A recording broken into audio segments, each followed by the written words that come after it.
Hola, sean bienvenidos a este canal. Mi nombre es Henry Giovanni Alvarado. Soy estudiante de la carrera de Ingeniería en Computación de la Universidad Tecnológica de Honduras, mejor conocida como UTH. Actualmente estoy cursando la asignatura de Filosofía impartida por la catedrática Carmen Durón y en calidad de tarea final estoy preparando este video relacionado al tema el vitalismo, el problema de la vida. Espero que este video sea de ayuda y de mucha comprensión. Para dar inicio a este tema, primero nos preguntaremos ¿qué es el vitalismo? El vitalismo es una doctrina filosófica caracterizada por la afirmación y la exaltación de la vida en toda su magnitud y en todas sus consecuencias. En la filosofía se ha expresado en diferentes corrientes y tiene distintas implicaciones, aunque parte del mismo principio. También es conocida como filosofía de la vida. A los filósofos que coinciden en calificar a la vida como realidad principal están interesados en conocerla y comprenderla, y se les agrupa bajo el rubro de vitalistas, pero entre ellos hay una uniformidad doctrinal debido principalmente a las diferentes maneras de pensar y de concebir la vida. En el vitalismo filosófico en general, la vida humana es vista como un proceso y como tal. No puede ser reducida al comportamiento mecánico o al mero racionalismo. Y aun cuando cada filosófico vitalista tiene su propio concepto acerca de la vida, son dos los que predominan. Uno, que es aquella que repugna la exaltación de la vida desde el punto de vista biológico, con lo cual quiere decir que sobresalen elementos como la valoración del instinto, incluido el instinto de supervivencia, la intuición, el cuerpo, la fuerza y la naturaleza.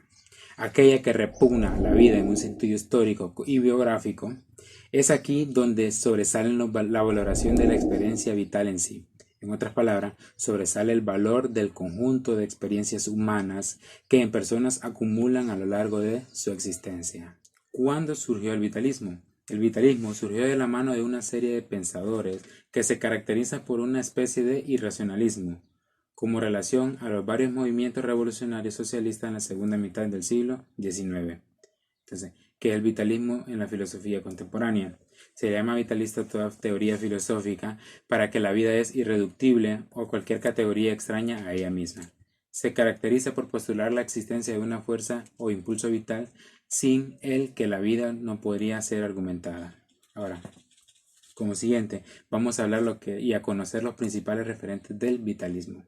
Como primer referente tenemos a Wilhelm Dilthey, filósofo alemán para quien la vida es el existir humano que se vive en un vivir histórico, en cuanto que la historicidad es lo esencial del vivir humano.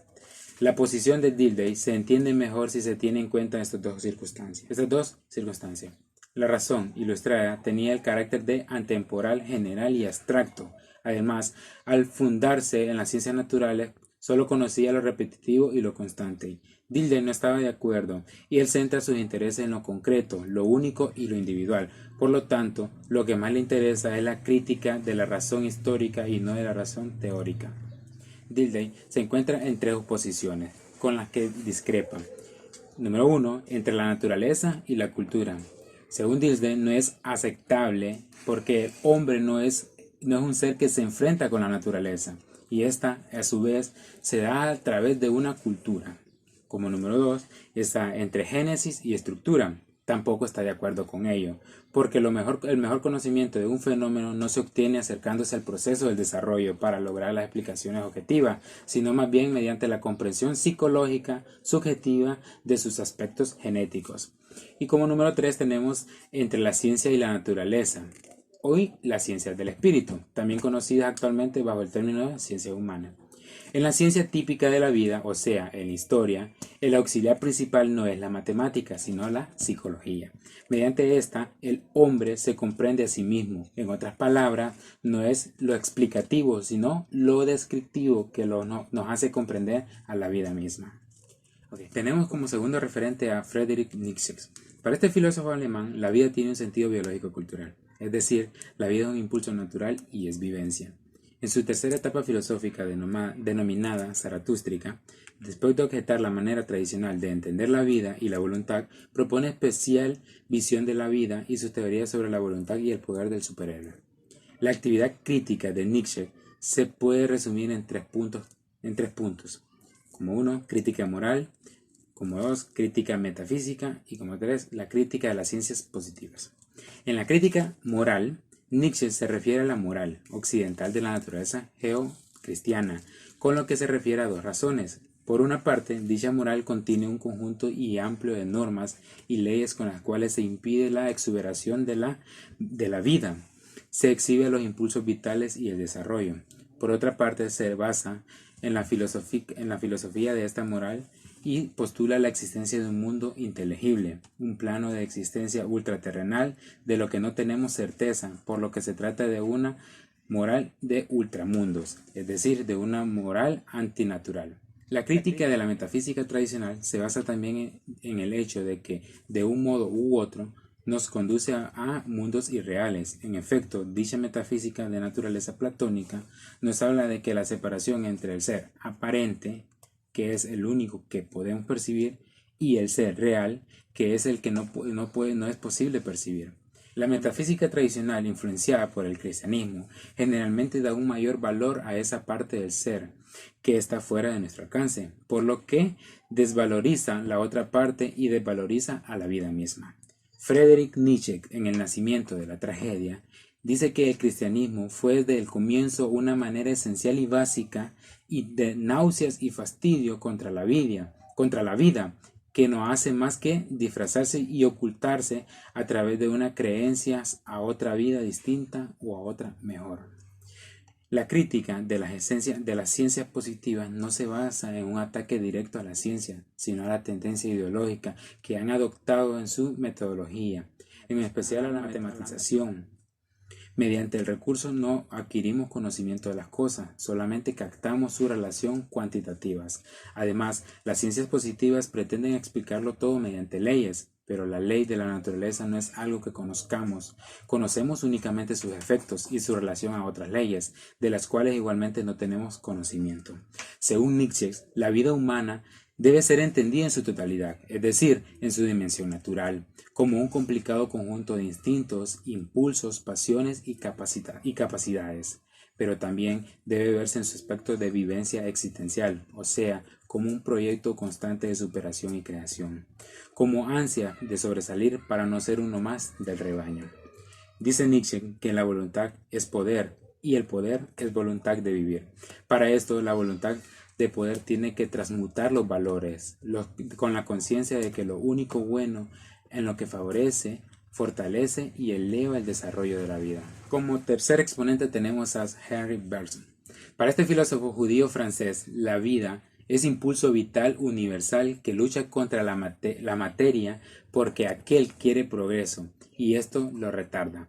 Para Bergson, el objetivo principal de la filosofía es la captación de la realidad, pero principalmente de la vida. Comienza por establecer la diferencia radical entre la ciencia y la filosofía, que, según él, deriva del distinto camino que sigue cada uno para llegar a la realidad.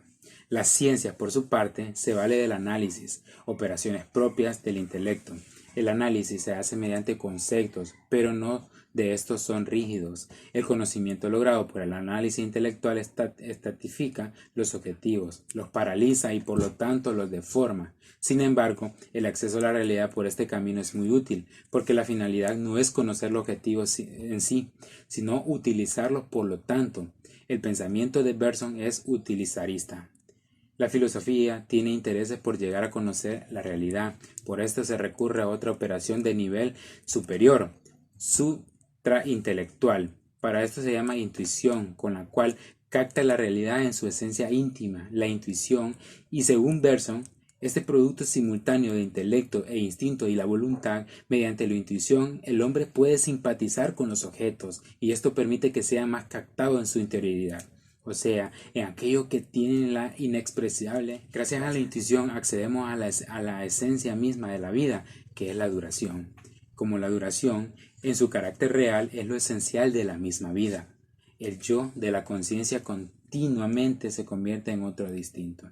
La duración real se fundamenta en la memoria, pero entendida esta no como una facultad del alma, sino también como una estructura radical de la conciencia. Entonces, por último tenemos a José Ortega y Gasset. Para el filósofo español, la vida se maneja en dos sentidos. En la primera etapa predomina el biológico, mientras que en la segunda predomina el biográfico histórico.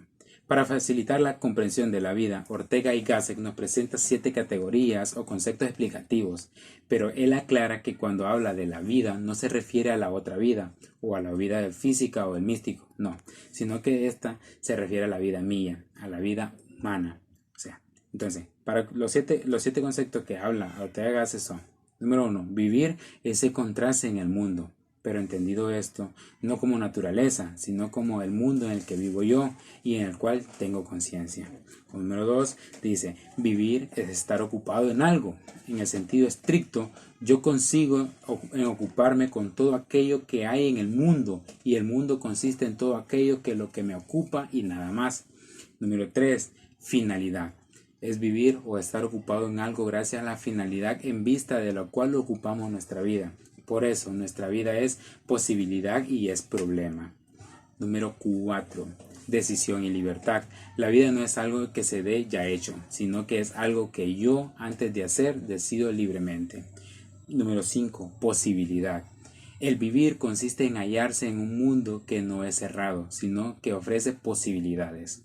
Número 6. Circunstancias. Con este vocablo designa Ortega y Gasset el entorno en el que se desarrolla cada vivir humano. Dicho entorno o mundo consiste en un conjunto de limitaciones y posibilidades. Dentro de ellas hay que decidir. El mundo del hombre es circunstancial y dentro de las circunstancias hay que decidirse y hay que decidir el hombre. Como número 7 tenemos temporalidad. Si el vivir consiste en decidir, quiere decir que la vida es futurización, o sea, se requiere la temporalidad. Entonces, como conclusión podemos decir que el vitalismo, según los filósofos, es el estilo de vida que entendemos, conocemos y sentimos. Me conecto mucho con la teoría de Nietzsche. Para él, dice que la voluntad es poder y el poder es voluntad de vivir. Muchas gracias por llegar hasta aquí. Espero que les haya gustado el video y si es así, háganmelo demostrar con un like. Gracias y hasta pronto.